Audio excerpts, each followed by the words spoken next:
Hello नमस्कार दोस्तों, मेरा नाम कविता चौधरी है और आपका स्वागत है बहुत बहुत एग्ज़ाम मार्क के इस न्यू प्लेटफॉर्म पे। मैं आपको यहाँ पर साइकोलॉजी पढ़ाऊँगी। तो सबसे पहले तो मैं आपको बताऊँगी साइकोलॉजी के लिए मेरा क्या अप्रोच होने वाला है। साइकोलॉजी में हम सिलेबस के अकॉर्डिंग पूरा जितने भी चैप्टर्स हैं उनको डील करेंगे और जो कि साइकोलॉजी का लेक्चर जो होने वाला है वो वन शॉट होने वाला है। पर ऐसा नहीं है कि इसमें टॉपिक्स में कोई भी मार्जिन या फिर कोई भी कंप्रोमाइज़ किया जाएगा। टॉपिक सारे कवर किए जाएंगे। जो भी इम्पॉर्टेंट वर्ड्स हैं उनको जो है डिटेल में ब्रेक करके उनके मीनिंग्स को समझा जाएगा। तो सबसे पहले जो होता है साइकोलॉजी में हमारा सबसे पहला चैप्टर स्टार्ट होता है और वो चैप्टर है इंट्रोडक्शन ऑफ द साइकोलॉजी। तो हम समझेंगे सबसे पहले साइकोलॉजी क्या है। तो हम बताते हैं कि क्या क्या टॉपिक चैप्टर 1 में इंक्लूडेड है। सबसे पहले हमारा मीनिंग ऑफ द साइकोलॉजी, दूसरा है स्कोप ऑफ द साइकोलॉजी, तीसरा है ब्रांचेस ऑफ द साइकोलॉजी, चौथा है relationship with the other subjects, पांचवा है significance of the nursing in psychology and applied psychology to solve everyday issues. ठीक है, अब आता है हमारा next, what is psychology. Psychology क्या होता है। तो सबसे पहले साइकोलॉजी को इसमें क्या बताया गया है। Psychology is the scientific study of the mind, behaviour and mental process. It seeks to understand how people think, feel and act individually and within groups. तो ये क्या बता रहा है कि psychology is the scientific study of the mind, behaviour and mental process. अब इसमें क्या आते हैं तीन important word. Mental process, mind क्या होता है कि जब माइंड की बात आती है तो इसके अल्टरनेटिव में एक टर्म और आता है कि ब्रेन क्या है। अब ब्रेन और माइंड में क्या डिफरेंस है, दोनों सेम चीज़ है या अलग अलग चीज़ है? नहीं, दोनों अलग अलग चीज़ हैं। ब्रेन क्या है कि ब्रेन आपका जो ये एनाटॉमिकल पार्ट, जैसे कि आप ये स्लाइड में देख सकते हैं, ये ब्रेन भाई साहब है। जो आपके एनाटॉमिकल पार्ट, ये जो हमारे क्रेनियम में स्टेबल आपका सेरिब्रम और उसके अदर पार्ट्स है, वो आपका ब्रेन है। लेकिन ब्रेन का जो फिजियोलॉजिकल फंक्शन है वो क्या होता है, वो माइंड होता है। इसमें क्या दिखा रहा है, देखिए ये क्या है, बत्ती, दिमाग की बत्ती। तो माइंड भी कुछ इसी तरीके से है जो कि हमारे ब्रेन से ही एसोसिएटेड है पर ब्रेन से डिफरेंट है।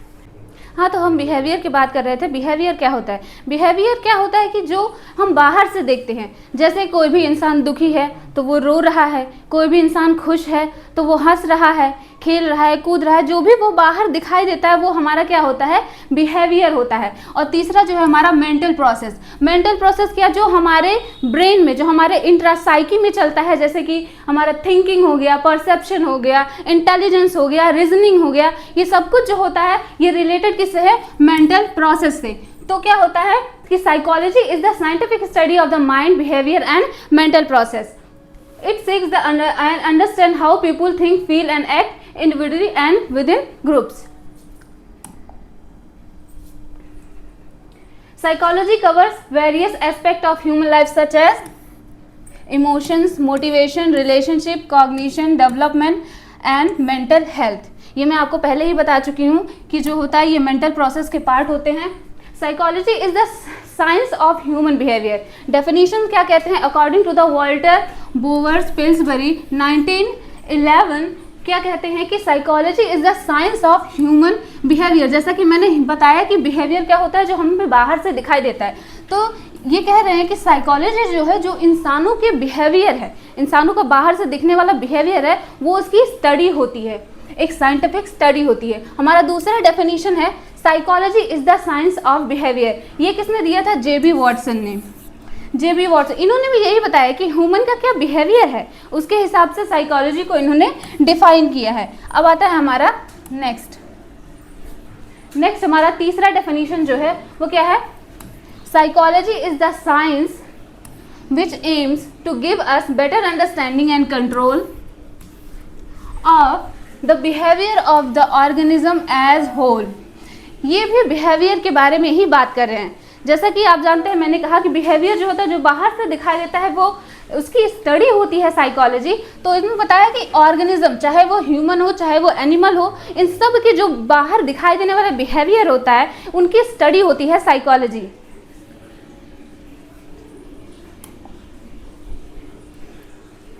अब हैं हमारे father of psychology. Father of psychology किन्हें बोला जाता है?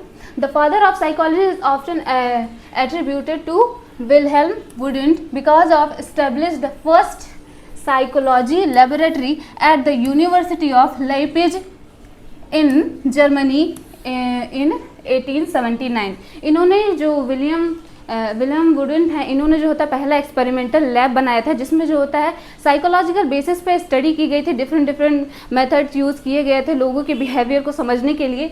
तो इसलिए इन्हें क्या कहा जाता है? फादर ऑफ साइकोलॉजी कहा जाता है। और इन्होंने जो दिया सबसे किस में दिया था? 1879 में। ये इंपॉर्टेंट है, कभी कभी MCQs में पूछ लेता है।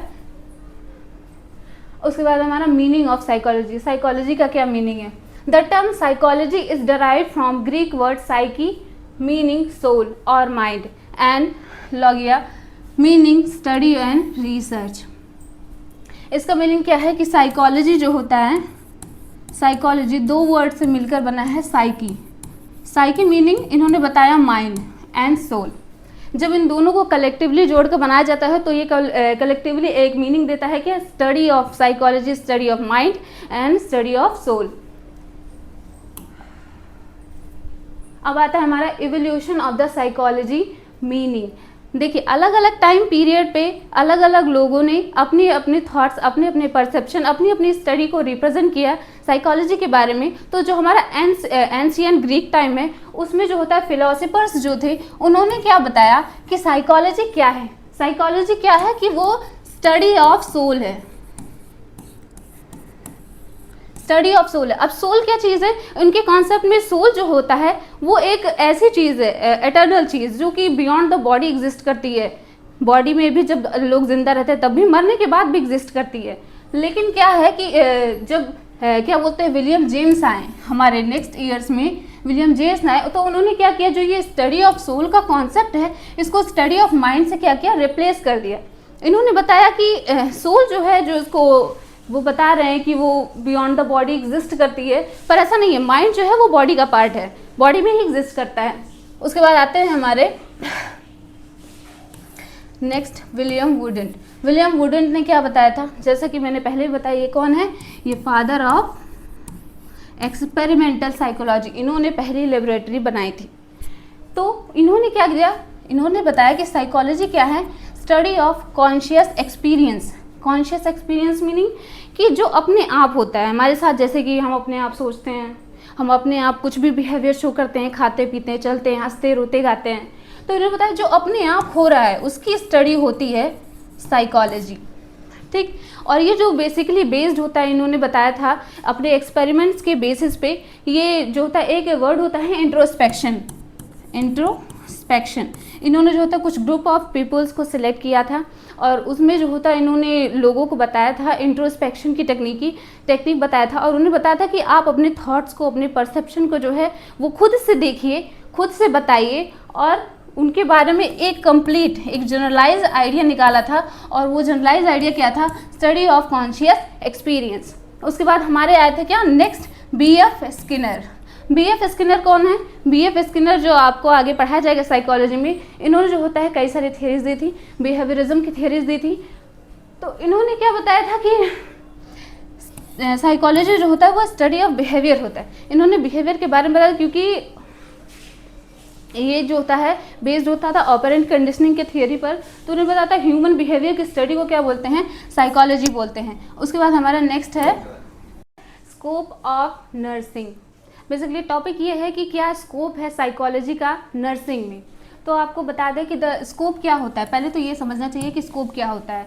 स्कोप जो होता है कि वो एरिया, वो एक्सटेंट, वो जगह जहाँ तक जो होता है हमारा साइकोलॉजी जो होता है वो इफ़ेक्टिव है, अपना इफेक्ट शो करेगा, कहाँ तक उसका यूज़ हो सकता है, ठीक है, कहाँ तक उसका यूज़ हो सकता है और कितनी फॉर्म में वो यूज़ हो सकता है।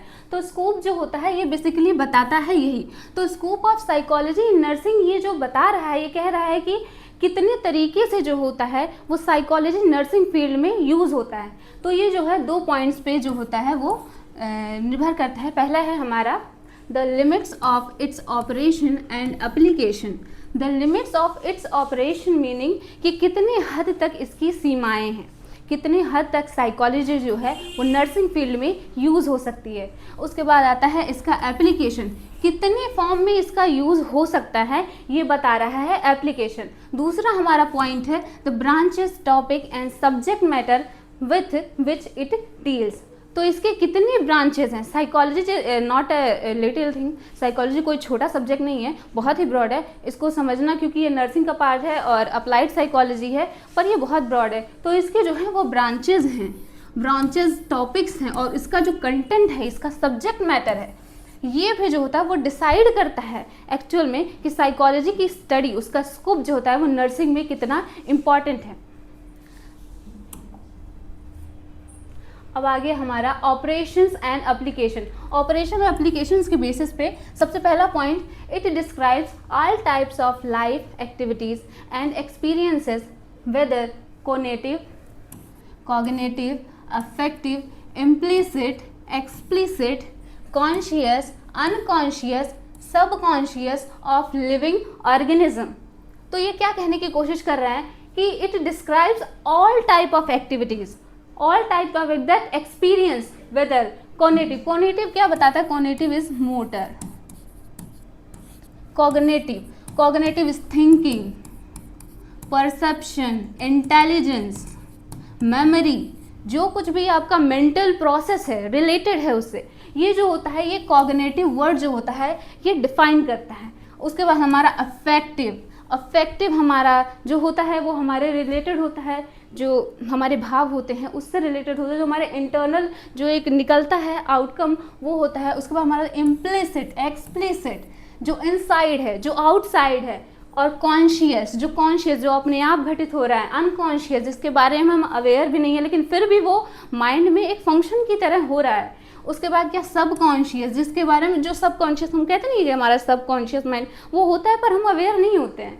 और उसके बाद ये क्या कह रहा है कि ऑल लिविंग ऑर्गेनिज्म, तो ये सारे लिविंग ऑर्गेनिज्म जो है इनमें ये सब कुछ, ये कॉन्शियस, अनकॉन्शियस, सब कॉन्शियस, कॉग्निटिव, ये सारे फंक्शंस जो होते हैं ये होते हैं। तो दूसरा हमारा टॉपिक है, दूसरा है it studies, describes and explain the behaviour of living organism. वही सेम चीज़ जो पहले मैंने बताया है, जो कह रहा है कि साइकोलॉजी जो होता है स्टडी ऑफ बिहेवियर होता है, वही सेम चीज़ ये भी कहने की कोशिश कर रहा है। तीसरा है the studies not only human behaviour but also human experience, language and other form of communication. ये केवल बिहेवियर को स्टडी नहीं करता, जैसे कि ऑपरेशन, जैसे पहले टॉपिक था कि ऑपरेशन है इट्स लिमिटेशन, इट्स एप्लीकेशन, तो ये केवल बिहेवियर को स्टडी नहीं करता है, इसकी हद कहाँ है? ह्यूमन एक्सपीरियंस तक, उनके लैंग्वेज तक, उनके कम्युनिकेशन स्टाइल तक, ये जो होता है इसको भी स्टडी करता है। चौथा टॉपिक है हमारा, चौथा हेडिंग है it employs to all the living creatures created by the almighty irrespective of their species, caste, color, age, sex, mental और physical state।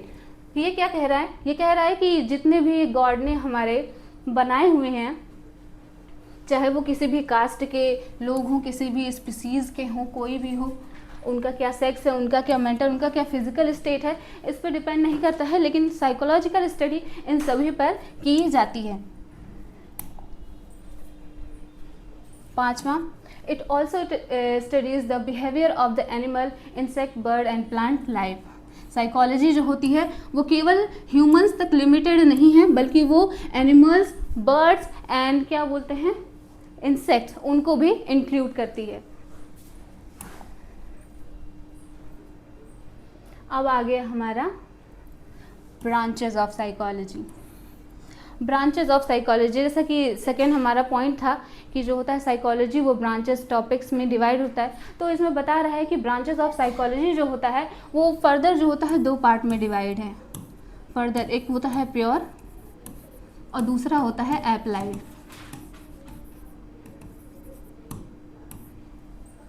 प्योर फॉर्म क्या बताता है? Pure psychology provides the framework and theory.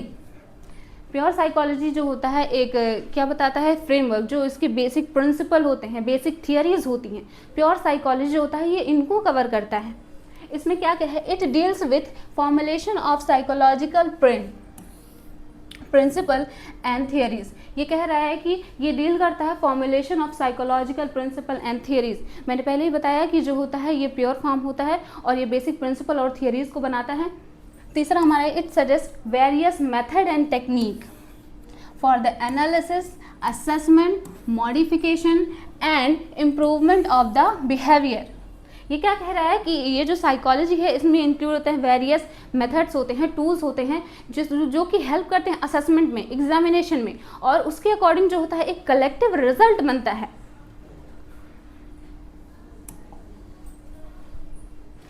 दूसरा हमारा है दूसरा branch applied psychology. Applied psychology the theory generated through pure psychology finds it's practical shape. तो जो भी प्रिंसिपल, जो भी थियरीज प्योर साइकोलॉजी के अंदर बनाई गई हैं उसका कैसे डिफरेंट फील्ड में यूज होता है, ये जो है हमारा बताता है अप्लाइड साइकोलॉजी।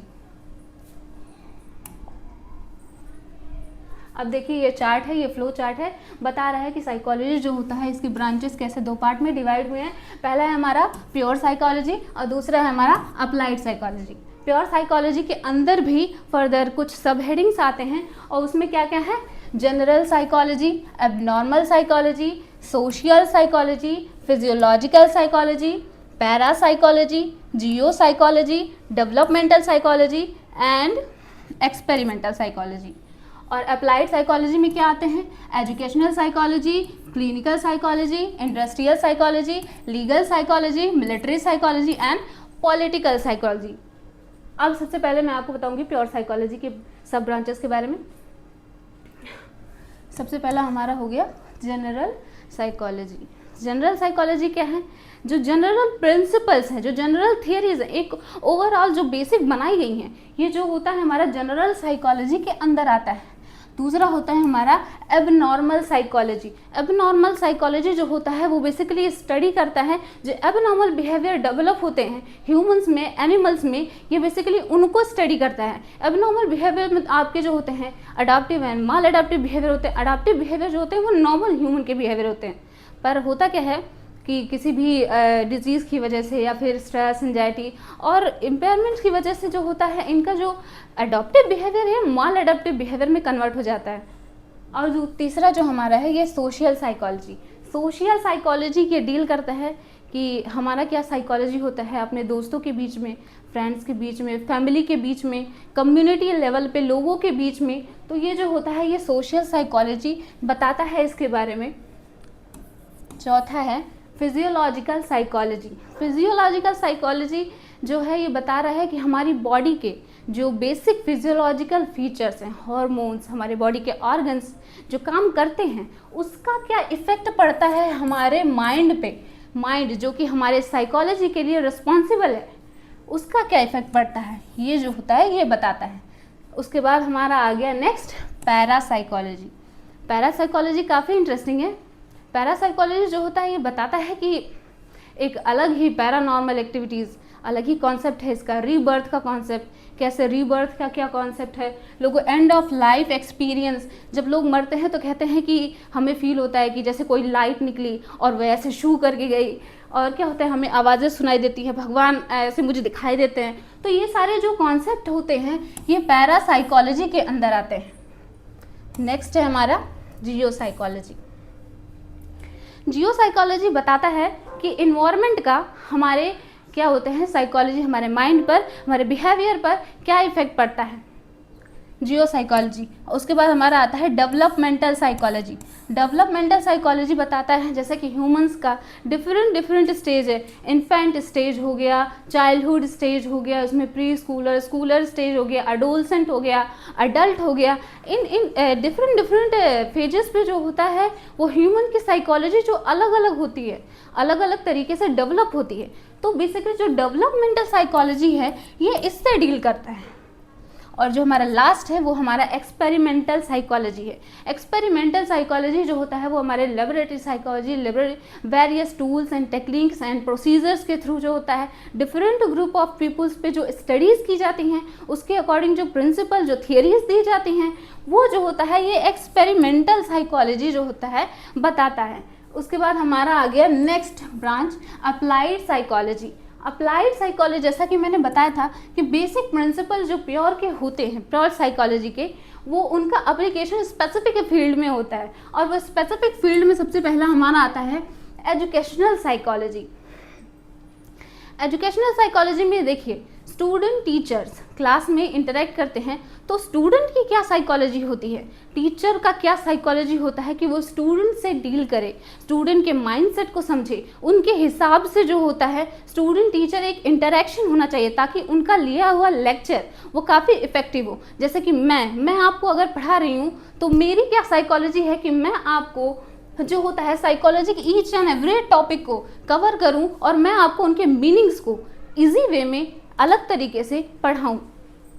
उसके बाद हमारा हो गया दूसरा क्लिनिकल साइकोलॉजी।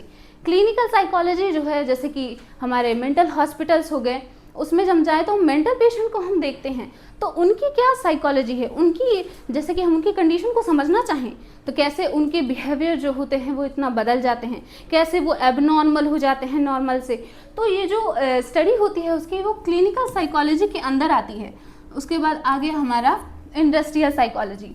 इंडस्ट्रियल साइकोलॉजी जैसे कि वेरियस प्रोफेशनल्स एरियाज़ हैं, कंस्ट्रक्शन एरियाज़ हैं, अदर जॉब प्रोफाइल्स एरियाज़ हैं जहाँ पर लोग जॉब करते हैं, तो जो एम्प्लॉयज़ का क्या माइंडसेट होता है, क्या लोगों का माइंडसेट होता है कि वो इफ़ेक्टिव तरीके से कैसे वो ग्रो कर सके, कैसे वो उनका काम मैनेज करे, कैसे वो टाइम मैनेजमेंट करें, कैसे वो प्रेजेंट करें, तो ये सब जो होता है ताकि वो इफेक्टिव प्रेजेंटेशन करें, ये इंडस्ट्रियल होता है। इंडस्ट्रियल साइकोलॉजी वो अपना एक इफेक्टिव आउटकम देना चाहते हैं। उसके बाद हमारा हो गया legal psychology. Legal psychology basically based है क्रिमिनल्स पे, जो क्रिमिनल ऑफेंस होते हैं, विक्टिम होते हैं, कोई भी ऐसा क्रिमिनल केस हो गया तो क्या उसके पीछे उनकी साइकोलॉजी है। अब फॉर एग्जांपल, अब जैसे कि कोई मान लीजिए कि कोई रेप वाला कोई है जिसने किसी का रेप किया है, और वो उस क्रिमिनल की क्या साइकोलॉजी है, क्यों किया उसने, कैसे डेवलप होती है लोगों में ये साइकोलॉजी, तो इसकी स्टडी करने के लिए जो बेसिक प्रिंसिपल एंड थियरीज होते हैं वो लीगल साइकोलॉजी के अंदर आते हैं। उसके बाद हमारा हो गया मिलिट्री साइकोलॉजी।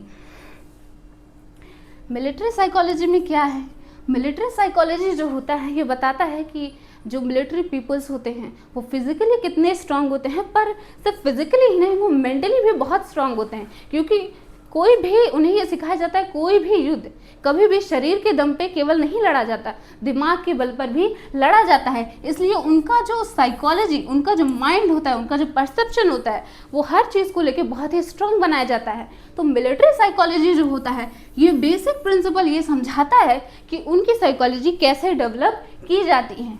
उसके बाद हमारा लास्ट है political psychology. Political psychology India में तो भाई बहुत समझने की चीज़ है पॉलिटिकल साइकोलॉजी।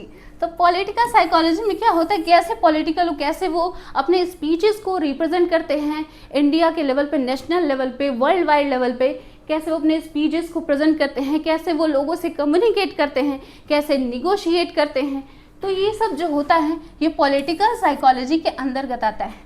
तो मैंने आपको बता दिया साइकोलॉजी के branches.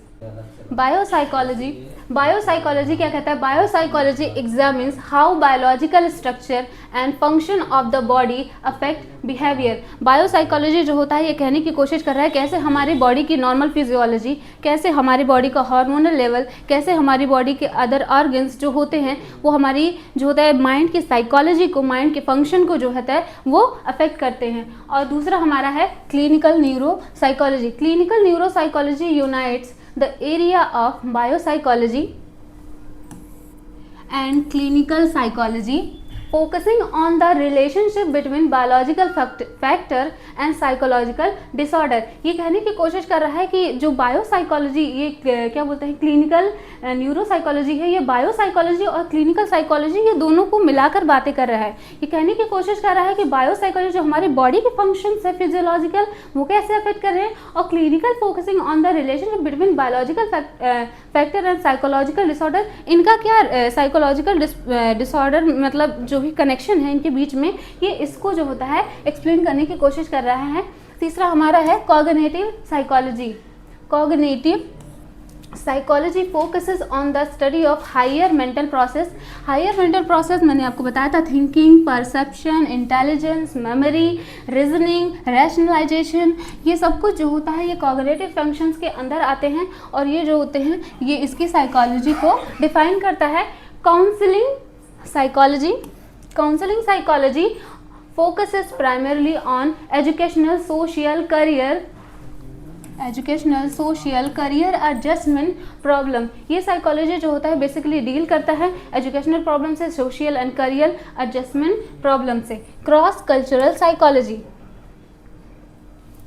Cross cultural psychology investigate the similarities and differences in psychological functioning in and across various cultures and ethnic groups। ये क्या कहने की कोशिश कर रहा है कि जो various cultures, जैसे कि मैं बताऊं कि इंडिया जो होता है वो कल्चर में काफ़ी रिच है, यहाँ डिफरेंट कल्चर के पीपल जो होते हैं वो एक साथ रहते हैं, तो उनका जो कल्चर का, उनके कल्चर के हिसाब से लोगों की अलग अलग साइकोलॉजी जो है वो बनी हुई है। हिंदूज़ की अलग साइकोलॉजी है अपने कल्चर को लेके, अपने धर्म को लेके, मुस्लिम्स की अलग हैं। तो क्या ये जो होते हैं ये इफ़ेक्ट करते हैं ह्यूमन के बिहेवियर पर, ये जो होता है बता रहा है क्रॉस कल्चरल साइकोलॉजी। तीसरा हमारा है environmental psychology. Environmental psychology considers the relationship between people and their physical environment, including how our physical environment affects our emotion and the amount of stress we experience in a particular setting। ये क्या बता रहा है, environmental psychology बताने की कोशिश कर रहा है कि कैसे इन्वायरमेंट का इफेक्ट जो है वो ह्यूमन की साइकोलॉजी, उनके बिहेवियर पर पड़ रहा है। नेक्स्ट हमारा evolutionary psychology. Evolutionary psychology considered how behavior is influenced by our genetic inheritance from our ancestor। क्या ये बताने की कोशिश कर रहा है कि क्या जेनेटिक इफेक्ट होता है साइकोलॉजी पे। जेनेटिक इफेक्ट भी मैटर करता है क्योंकि जो होते हैं हमारे स्पेसिफिक जीन होते हैं वो हमारे एंसेस्टर से हमारे अंदर आते हैं और उनके अकॉर्डिंग जो होता है हमारा बिहेवियर डेवलप होता है और बॉडी के बहुत सारे फंक्शन जो होते हैं वो डिसाइड होते हैं। तो क्या बोलते हैं, जेनेटिक फैक्टर भी जो होता है वो साइकोलॉजी पे जो होता है एक इम्पॉर्टेंट इफेक्ट डालता है। Experimental psychology. Experimental psychology studies process of sensing, perceiving, learning and thinking about the world।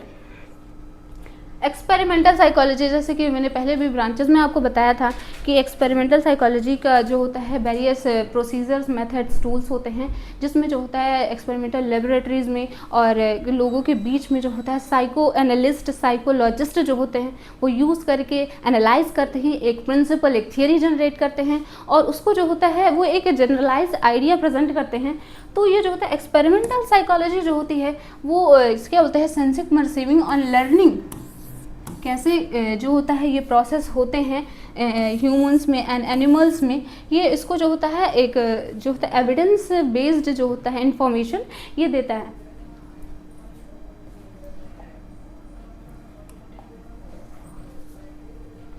तो नेक्स्ट है हमारा method of psychology. Branches of psychology हमारे ख़त्म हो गए हैं। अब हमारा नेक्स्ट स्टार्ट होने जा रहा है method of psychology. Psychology is the term as the scientific study of human behaviour. शुरू से हम बात कर रहे हैं कि साइकोलॉजी क्या है, वो स्टडी ऑफ ह्यूमन बिहेवियर है। Special tools and procedure helps us in gathering, organising its subject matter और the essential fact about the behaviour. ये क्या बता रहा है कि मेथड ऑफ साइकोलॉजी जो है ये क्या कहने की कोशिश कर रहा है कि जो वेरियस प्रोसीजर्स टूल्स जो यूज़ करते हैं हम ह्यूमंस के बिहेवियर या एनिमल्स के बिहेवियर और साइकोलॉजी के स्टडी के लिए, वो जो होता है ये उनको बता रहा है, वो प्रोसीजर्स वो क्या यूज़ होते हैं, वो कौन से मेथड्स होते हैं जो कि यूज़ होते हैं। तो उसमें मैं बताऊँगी, जैसा कि ये फ्लो चार्ट आप देख सकते हैं, इसमें सबसे पहला हमारा है इंट्रोस्पेक्शन और सेल्फ ऑब्जर्वेशन मेथड। इंट्रोस्पेक्शन मैंने एक जगह और भी नाम लिया है। इंट्रोस्पेक्शन क्या होता है? सेल्फ ऑब्जर्वेशन, अपनी थॉट को समझना, अपनी परसेप्शन को समझना, अपने इमोशंस को समझना। ये जो मेथड होता है, ये जो होता है इंट्रोस्पेक्शन होता है। इंट्रोस्पेक्शन, और मैंने एक चीज़ बताया था, कौन थे? जो हमारे फादर ऑफ एक्सपेरिमेंटल साइकोलॉजी हैं, उन्होंने जो होता है इंट्रोस्पेक्शन के बेसिस पे जो होता है वो एक्सपेरिमेंटल लेबोरेटरी में काम करके उन्होंने क्या दिया था? स्टडी ऑफ कॉन्शियस एक्सपीरियंस की थियरी दी थी फिलॉसफी के बारे में, उसके डेफिनेशन, उसके कॉन्सेप्ट को रिप्रेजेंट किया था। तो इंट्रोस्पेक्शन एंड सेल्फ ऑब्जर्वेशन जो होता है वो अपने अंदर के इमोशंस को समझना और उसके बारे में बताना होता है। दूसरा हमारा है ऑब्जर्वेशनल मेथड। ऑब्जर्वेशनल मेथड एक तरीके का ऑब्जेक्टिव मेथड है। ऑब्जेक्टिव मेथड है जिसमें जो होता है एक कंट्रोल इन्वायरमेंट में कुछ ग्रुप ऑफ पीपल्स को सिलेक्ट करके जो होता है उन पर परफॉर्म किया जाता है और उनके जो भी इमोशंस होते हैं, जो भी उनकी साइकोलॉजी होती है, उससे रिलेटेड डाटा कलेक्ट किया जाता है और उसके अकॉर्डिंग जो होता है एक जनरलाइज आइडिया जो होता है फ्रेम किया जाता है। एक्सपेरिमेंटल मेथड में भी जो होता है एक्सपेरिमेंट्स के थ्रू जो होता है हम इंफॉर्मेशन गैदर करते हैं। क्लिनिकल केस और हिस्ट्री मेथड।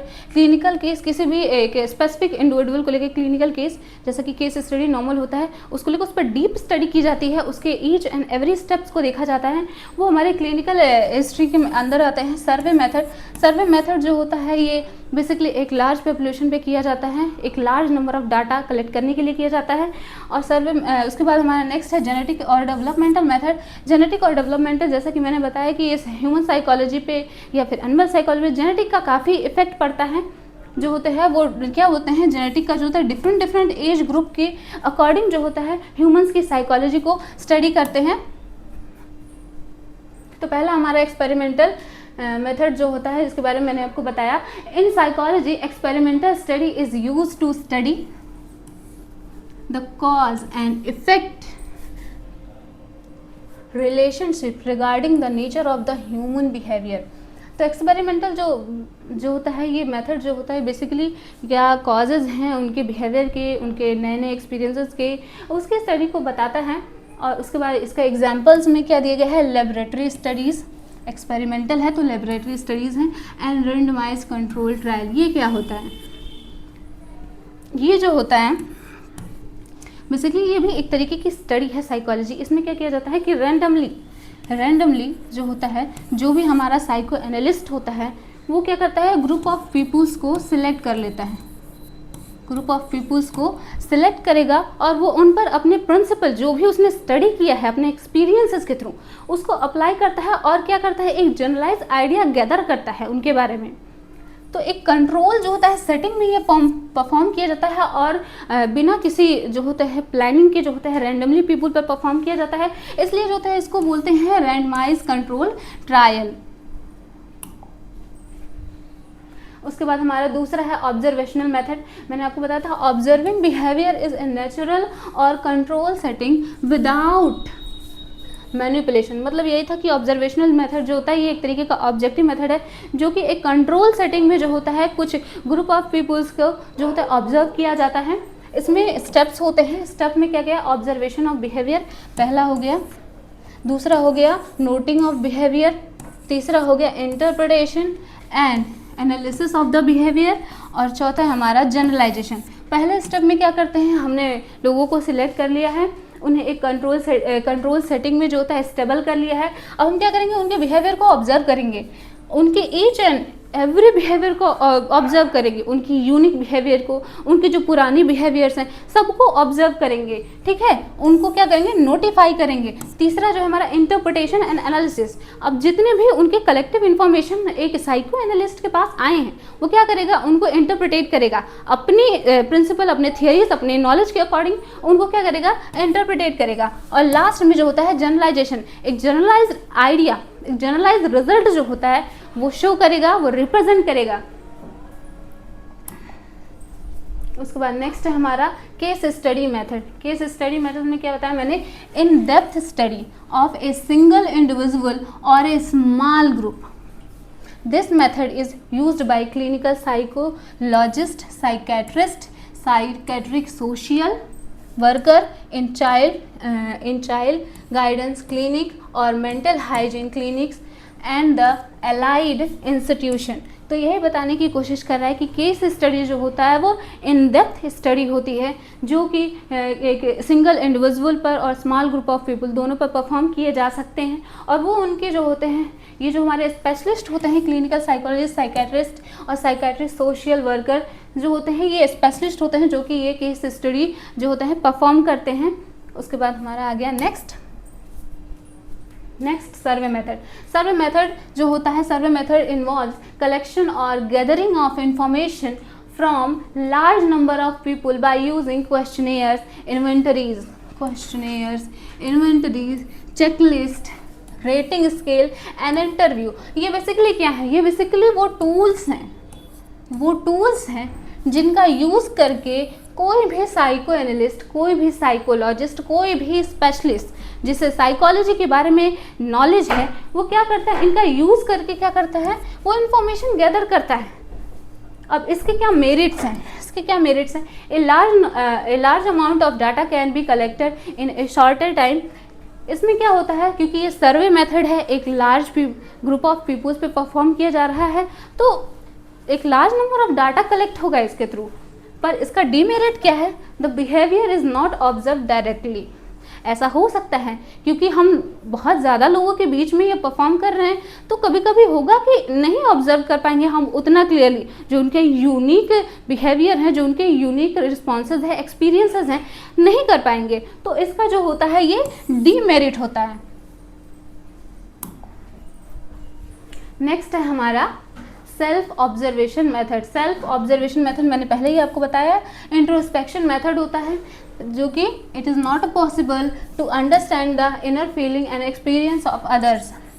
इसका क्या डीमेरिट्स है, ये जो हमारा इंट्रोस्पेक्शन है ये इसका डीमेरिट है कि इसका जो होता है इनर फीलिंग, अगर जो भी हमने लोगों को सिलेक्ट किया है, जो भी लोग हैं, अगर वो अपनी ट्रू फीलिंग्स को नहीं एक्सप्लेन करेंगे, नहीं बताएंगे, तो जो इन्फॉर्मेशन है वो साइको एनालिस्ट जो भी हमारा एक्सपर्ट है उसके पास इन्फॉर्मेशन जो होता है वो रॉन्ग जाएगा, तो वो रॉन्ग थियरीज उसके बेसिस पे बनाएगा, तो ये उतना एक्यूरेट नहीं होगा। नेक्स्ट है हमारा सिग्निफिकेंस इन नर्सिंग। तो अब सबसे इम्पॉर्टेंट पार्ट आ गया है कि साइकोलॉजी का क्या सिग्निफिकेंस है नर्सिंग में, जिसके लिए हम इतना सारा कुछ पढ़ रहे हैं। क्या सिग्निफिकेंस है? Psychology plays a crucial role in nursing as it enables nurses to provide holistic care that address both the physical and emotional need of patient. The significance of psychology in nursing includes, ये क्या कहने की कोशिश कर रहा है, psychology जो है वो क्रूशियल है, बहुत ही इम्पॉर्टेंट है नर्सिंग में। क्यों? क्योंकि नर्सेस का जो सीधा इंटरेक्शन पेशेंट से होता है, डिफरेंट लोग आते हैं हमारे, जो जैसे कि हमारी इंडिया है, यहाँ पर वेरियस कल्चर प्रेजेंट है, वेरियस तरह की लैंग्वेजेस प्रेजेंट हैं, उनकी साइकोलॉजी उसके तरीके से अलग अलग तरीके से डेवलप होती है। तो नर्सेस के पास अगर साइकोलॉजी की नॉलेज है तो वो इसका यूज़ करके उनके थॉट्स को, उनके परसेप्शन को, वो कैसे सोचते हैं, कैसे वो एक्ट करते हैं, अगर वो समझती है तो उनको इफेक्टिव केयर उनके अकॉर्डिंग, उनके नीड के अकॉर्डिंग दे पाएगी। सॉरी, तो इसमें आते हैं हमारा सबसे पहला अंडरस्टैंडिंग पेशेंट बिहेवियर। तो साइकोलॉजी जो होती है, जैसा मैंने पहले बताया है, नर्स को जो होता है वो इनेबल्स करती है कि वो पेशेंट के बिहेवियर को समझ सके। दूसरा होता है हमारा enhancing communication skill. Nursing field में कम्युनिकेशन स्किल जो होता है ये बहुत ही इंपॉर्टेंट है, बहुत ही ज़्यादा इंपॉर्टेंट है, क्योंकि नर्सेज अगर कम्युनिकेट नहीं ठीक से कर पाएंगी तो ना तो वो पेशेंट को इफेक्टिव केयर दे पाएंगी, ना तो वो अपने प्रोफेशनल करियर को मेंटेन कर पाएंगी, ठीक है। और तीसरा जो हमारा है वो managing stress and emotion, managing stress and emotion, क्योंकि नर्सिंग फील्ड एक ऐसा फील्ड है जिसमें बहुत सारा वर्क होता है, बहुत सारा डॉक्यूमेंटेशन का काम हो गया, पेशेंट का केयर हो गया, बहुत सारा वर्किंग लोड होता है। तो इसकी वजह से जो होता है नर्सेस के अंदर भी जो होता है स्ट्रेस, एंजाइटी और डीमोटिवेशन, ये सारे इमोशंस जो होते हैं वो डेवलप होते हैं। तो इससे बचने के लिए जो होता है, अगर साइकोलॉजी की बेसिक अंडरस्टैंडिंग है तो नर्सेस के लिए भी ये बेनिफिशियल होता है। चौथा हमारा है प्रमोटिंग मेंटल हेल्थ, क्योंकि साइकोलॉजी की अंडरस्टैंडिंग अगर नर्सेस के पास में है तो ये उनके भी मेंटल हेल्थ को प्रोटेक्ट करता है, पर साथ साथ पेशेंट के लिए भी बेनिफिशियल होता है, ये उनके मेंटल हेल्थ के लिए भी इम्पॉर्टेंट है। इम्प्रूविंग पेशेंट आउटकम, अब अगर नर्स इफेक्टिवली पेशेंट को समझ पाती है, उसके थॉट्स को समझ पाती है, उनके बिहेवियर, उनके एक्सपीरियंस को समझ पाती है, तो वो क्या करेगी, वो इफेक्टिव केयर देगी पेशेंट को। तो एक इफेक्टिव केयर देने के बाद एक इफेक्टिव आउटकम बाहर आएगा। तो ये जो होता है साइकोलॉजी इसलिए इम्पॉर्टेंट है। Building therapeutic relationship, nurse patient का जो इंटरेक्शन होता है, नर्स पेशेंट का जो इंटरेक्शन होता है वो रिपोर्ट जो होता है वो बेसिक ही होता है, लेकिन ट्रीटमेंट के लिए, उनके प्रॉपर केयर के लिए जो होता है एक स्टैंडर्ड टर्म है, स्टैंडर्ड टर्म थेराप्यूटिक रिलेशनशिप जो होता है, बेसिकली ये बनाए जाते हैं। ये एक स्टैंडर्ड टर्म है जो रिलेशनशिप क्या होता है पेशेंट और नर्सेस के बीच में जो होता है स्टेबल किया जाता है, ताकि उनको एक effective care, effective treatment provide किया जा सके। ये हमारा थेराप्यूटिक रिलेशनशिप होता है। और आठवां हमारा हो गया supporting end of life care, end of life care, क्योंकि डॉक्टर्स जो होते हैं, डॉक्टर्स वो ट्रीटमेंट तो देते हैं पेशेंट को, लेकिन पेशेंट की केयर वो नहीं कर सकते हैं। पेशेंट की केयर के लिए नर्सेस का होना बहुत इंपॉर्टेंट है, क्योंकि नर्सेस जो होती हैं वो क्या बोलते हैं इंसानों के आखिरी समय तक, जब तक वो हॉस्पिटल में एडमिट है तब तक उनकी केयर करती हैं। तो वो उनकी जो भी एंड ऑफ लाइफ केयर है, जब भी वो उनका आखिरी समय चल रहा होता है, जो भी उनके नीड्स होते हैं, ये जो होती हैं नर्सेस अगर उनके नीड्स को आखिरी समय में समझ पाएंगी तो फिर वो साइकोलॉजी की मदद से समझ पाएंगी। तो अगर वो समझ सकती हैं तो वो उनके नीड्स के अकॉर्डिंग उन्हें केयर दे सकती हैं। तो ये जो होता है ये 8 जितने पॉइंट्स हैं, ये जो पॉइंट्स हैं, ये सिग्निफिकेंस जो होते हैं वो साइकोलॉजी के जो होते हैं नर्सिंग होता है। उसके बाद हमारा नेक्स्ट हमारा relationship with other subject. Relationship with other subject क्या कहने की कोशिश कर रहा है कि साइकोलॉजी का अदर सब्जेक्ट से क्या रिलेशन है। तो इसका रिलेशन बहुत ही इंपॉर्टेंट है। Psychology is multi disciplinary field with strong connection to various other subjects as it seeks to understand human behavior, cognition and emotion. Psychology क्या कह रहा है, साइकोलॉजी वो मल्टी डिसिप्लिनरी फील्ड है। मतलब क्या है, इसके जो बेसिक थियरीज एंड प्रिंसिपल हैं, ये जो होता है ये यूज़ होते हैं वेरियस फील्ड में, वेरियस, अभी जैसे कि स्कोप में हमने बात की थी, जो भी उसके प्रिंसिपल थे वो एजुकेशन में, क्लिनिकल में और मिलिट्री में अलग अलग जगह पर इस्तेमाल हो रहे थे। तो ये कहने की ये मल्टी डिसिप्लिनरी फील्ड है जिसका इस्तेमाल वेरियस फील्ड्स में होता है। Strong connection to various other subjects, इनका जो होता है अदर सब्जेक्ट से भी स्ट्रॉन्ग कनेक्शन है। और वो कौन कौन से सब्जेक्ट है मैं आगे बताती हूँ। पहला है हमारा biology. Biology, psychology relies on biology to understand the physiological and neurological underpinnings of behavior and mental process. Psychology relies on biology, ये क्या कहने की कोशिश कर रहा है कि मैंने पहले बताया कि साइकोलॉजी जो होती है वो हमारी बॉडी के बेसिक फिजियोलॉजिकल फंक्शन पर भी निर्भर करती है। तो जो होता है साइकोलॉजी ये इस तरीके से जो होता है वो रिलेटेड है बायोलॉजी सब्जेक्ट से। इसके एग्जाम्पल्स क्या हैं, brain function, neuroscience, hormonal influences, genetic and the nervous system role in mental health. तो ये जो होता है हमारे ब्रेन फंक्शन हमारे जो कैसे काम करते हैं, हमारे ब्रेन में जो होता है डिफरेंट एरियाज प्रेजेंट हैं जो कि हमारे किसके लिए, स्पीच के लिए रिस्पॉन्सिबल हैं, लैंग्वेज के लिए रिस्पॉन्सिबल हैं, थिंकिंग के लिए रिस्पॉन्सिबल हैं, और वेरियस जो थे इमोशंस, एक्सप्रेशंस के लिए क्या बोलते हैं रिस्पॉन्सिबल हैं। तो ये ब्रेन फंक्शंस होते हैं जो कि हमारे साइकोलॉजी को इफेक्ट करते हैं। हार्मोनल्स, वेरियस हार्मोन्स है, डोपामिन हो गया, सेरोटोनिन हो गया, डिफरेंट हार्मोन्स है जो कि क्या बोलते हैं सैडनेस, हैप्पीनेस, ऐसे इमोशंस जो होते हैं वो जनरेट करते हैं। तो वो इस तरीके से जो होते हैं ह्यूमन बिहेवियर को फॉर्म करते हैं और साइकोलॉजी को अफेक्ट करता है। जेनेटिक हो गया, मैंने पहले बताया था, nervous system role in the mental health. Next next is sociology. Sociology क्या होता है? सोशियोलॉजी जो होता है ये बेसिकली जो होता है related to the community people है। Psychology examines individual behaviour while sociology studies group of behaviour. Psychology examines individual behaviour. Psychology क्या बताता है? किसी भी ह्यूमन का, किसी भी एनिमल का जो इंडिविजुअल बिहेवियर है। और सोशियोलॉजी क्या स्टडी करता है? Group of behaviour and societal influences. जैसे कि सोशियोलॉजी एक टर्म ही है तो ये related to the community people है, एक ग्रुप ऑफ पीपल है।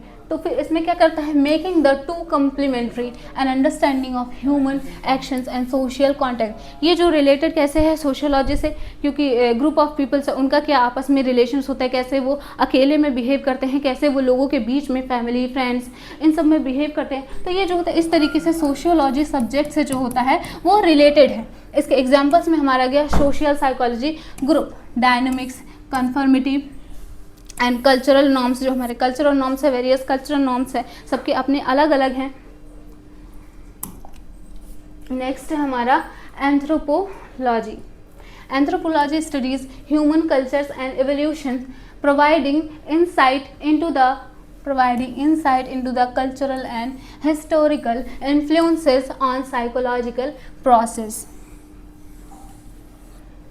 ये बेसिकली क्या बताने की कोशिश कर रहा है कि कैसे डिफरेंट कल्चर जो होते हैं वो जो होते हैं हिस्टोरिकल इन्फ्लुएंस करते हैं साइकोलॉजिकल प्रोसेस को, क्योंकि कल्चर के हिसाब से डिफरेंट सबके मोरल वैल्यूज़ बिलीफ हैं, तो उसके अकॉर्डिंग जो होते हैं उनके बिहेवियर, जो उनके थॉट्स, उनके परसेप्शन जनरेट होते हैं। तो वो इस तरीके से जो होता है वो साइकोलॉजी से रिलेटेड है। इसके एग्जांपल्स में हमारा क्रॉस कल्चरल साइकोलॉजी हो गया, डिफरेंट कल्चर के अलग, जैसे कि हिंदू और मुस्लिम्स के बीच में क्या वो जो होता है रिलेशन है, क्या उनके थॉट्स है, क्या उनके मोरल वैल्यूज़ हैं, क्या उनके बिलीफ हैं, एवोल्यूशन ऑफ द बिहेवियर, किस तरीके से जो होता है वो पुराने से नए समय में उनका बिहेवियर डेवलप हो रहा है। तो इस तरीके से जो होता है वो साइकोलॉजी वो एंथ्रोपोलॉजी से रिलेटेड है। चौथा है हमारा फिलॉसफी। फिलॉसफी जो होता है वो क्या होता है? फिलॉसफी जो होता है वो स्टडी ऑफ डीप नॉलेज कह सकते हैं, लव ऑफ विजडम कह सकते हैं। इसमें क्या होता है? Psychology roots lies in philosophy, particularly in areas like epistemology and ethics. Philosophy informs psychological theories and methodologies. philosophy क्या कहने की कोशिश कर रहा है इसमें कि जो क्या बोलते हैं ये epistemology मतलब क्या होता है? study of knowledge।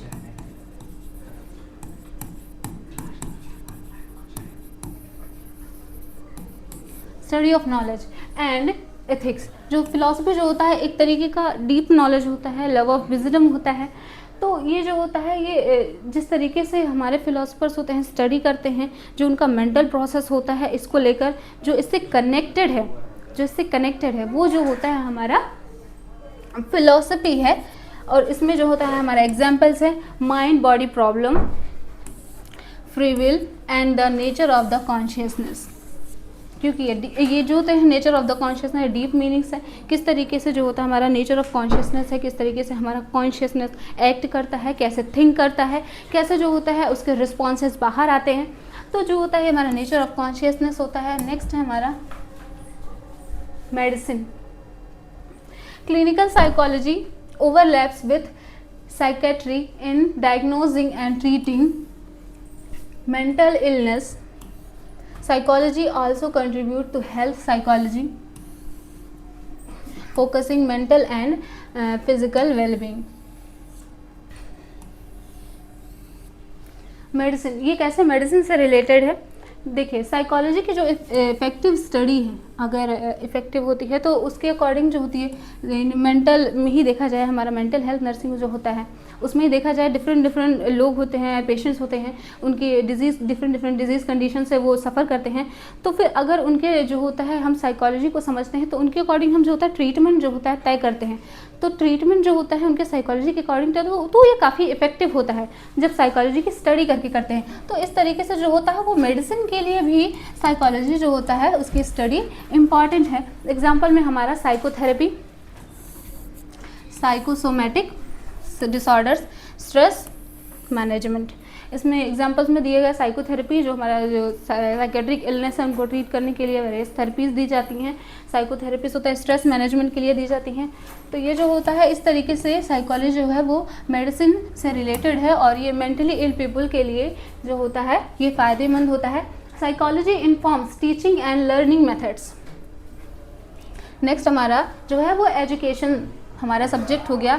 तो साइकोलॉजी कैसे एजुकेशन में जो होता है वो करता है, तो साइकोलॉजी टीचिंग एंड लर्निंग जो मेथड्स होते हैं जो कि टीचर यूज़ करता है क्लास में, अगर उसे बेसिक अंडरस्टैंडिंग है साइकोलॉजी की तो वो उसको यूज़ करके अपने लेक्चर्स को मोर एंड मोर इफेक्टिव बना सकता है, मोर एंड इफेक्टिव, और स्टूडेंट के इंटरेस्ट को जो हो सकता है, उनके मोटिवेशन को जो हो सकता है वो और भी ज़्यादा बढ़ा सकता है, और स्टडी का जो उनका एक बेटर आउटकम जो होता है इसके थ्रू बाहर आता है।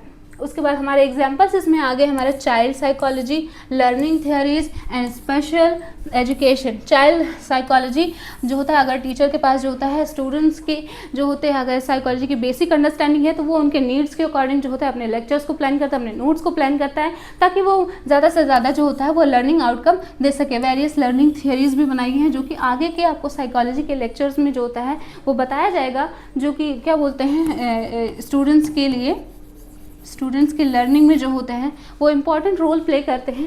एंड स्पेशल एजुकेशन जो होता है according to the student need जो होता है वो दिया जाता है। ये जो होता है साइकोलॉजी इसमें बहुत ही ज़्यादा हेल्पफुल होता है। Applied psychology to solve everyday problem. तो हमारा जो है ये next topic applied psychology to solve everyday issues. तो किस तरीके से जो होता है अप्लाइड साइकोलॉजी जो हमारा है वो कैसे एवरीडे के इश्यूज़ को सॉल्व कर सकता है। तो applied psychology uses psychological principle and technique to address क्या होता है everyday issues and improve quality of life. कैसे जो होता है वो एवरीडे इशू जो कि हमारे लाइफ में होते हैं उनसे डील करता है, और कैसे जो होता है कि ये जो होता है एक ह्यूमंस के लाइफ को जो होता है उनकी क्वालिटी ऑफ लाइफ को इम्प्रूव कर सकता है। ये हम आगे देखेंगे। नेक्स्ट हमारा आगे हमारा पहला टाइम मैनेजमेंट। साइकोलॉजी कैसे टाइम मैनेजमेंट में हेल्प करता है। Break task into smaller steps, prioritize them and reward yourself for completing task। Time management psychology.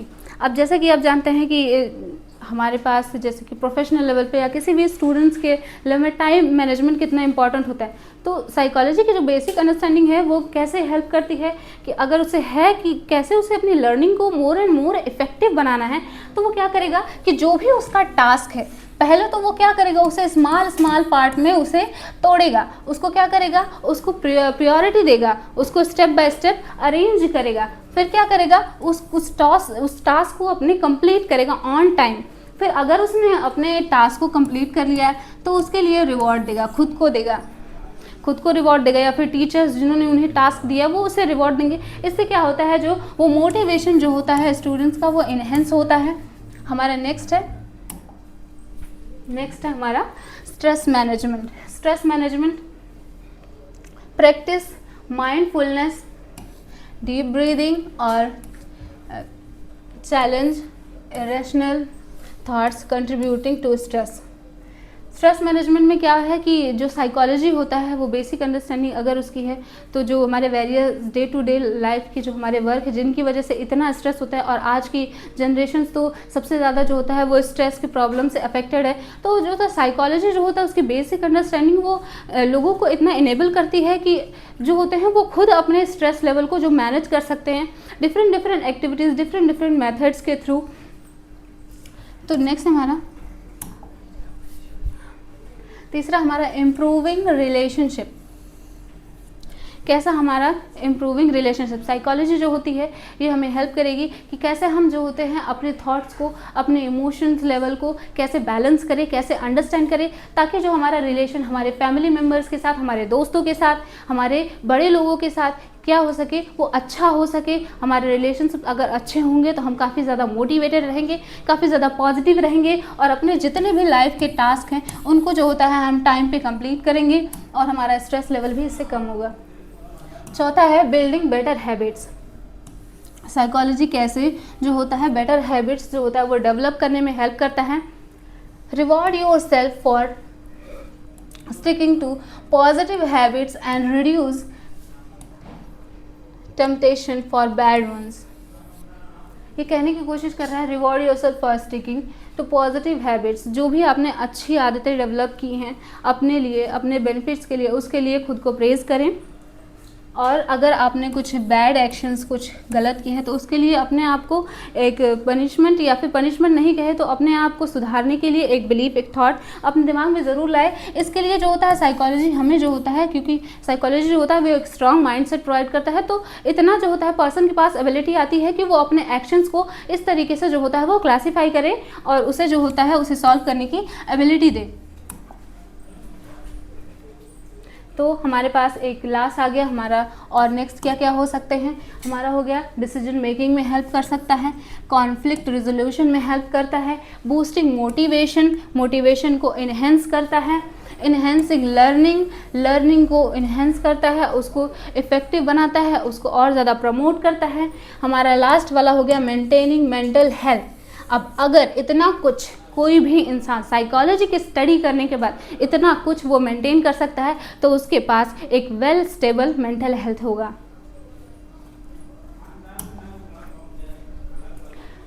ठीक है, उसके बाद ये हमारा हो गया psychology, introduction of the psychology. हमारा फर्स्ट चैप्टर जो होता है वो कंप्लीट हो गया। मैंने लगभग सिलेबस के अकॉर्डिंग सारे ही टॉपिक्स कवर किए हैं और जो भी होता है उसे इफेक्टिव तरीके से कवर करने की कोशिश की है। इन लास्ट जो होता है कुछ क्वेश्चंस, कुछ MCQs हैं जो कि आपकी प्रैक्टिस के लिए हैं। तो सबसे पहला हमारा हो गया क्वेश्चन है, all of the following are type of applied psychology except. तो इसमें से जो होता है पहला हमारा ऑप्शन है occupational psychology, educational psychology, forensic psychology, developmental psychology. इसमें से जो होता है 4 ऑप्शन दिए हैं, जिसमें करेक्ट आंसर जो होता है वो डी है, डेवलपमेंटल साइकोलॉजी, क्योंकि जो होता है क्या बोलते हैं ये भी अप्लाइड है, एजुकेशंस में, एजुकेशनल फील्ड में जाता है, फॉरेंसिक फील्ड में, तो ये जो होता है ऑप्शन नंबर डी करेक्ट है। नेक्स्ट है, who define psychology as a scientific study of conscious experience. ये क्वेश्चन तो बहुत ही अच्छा है। इसका आंसर क्या होगा, इसका आंसर हो सकता है हमारा बी। कौन है, father of experimental psychology. Next हमारा साइकोलॉजी इज ए क्या है, नेचुरल साइंस है, फिजिकल साइंस है, बायोलॉजिकल साइंस है, सोशल साइंस है, नहीं, ये जो होता है ये नेचुरल साइंस है। बाकी ये सारे ऑप्शंस करेक्ट हैं। Sorry what happening.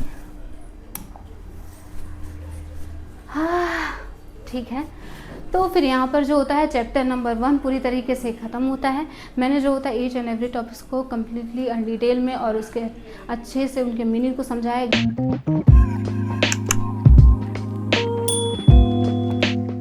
एग्जाम्पल्स दिए हैं।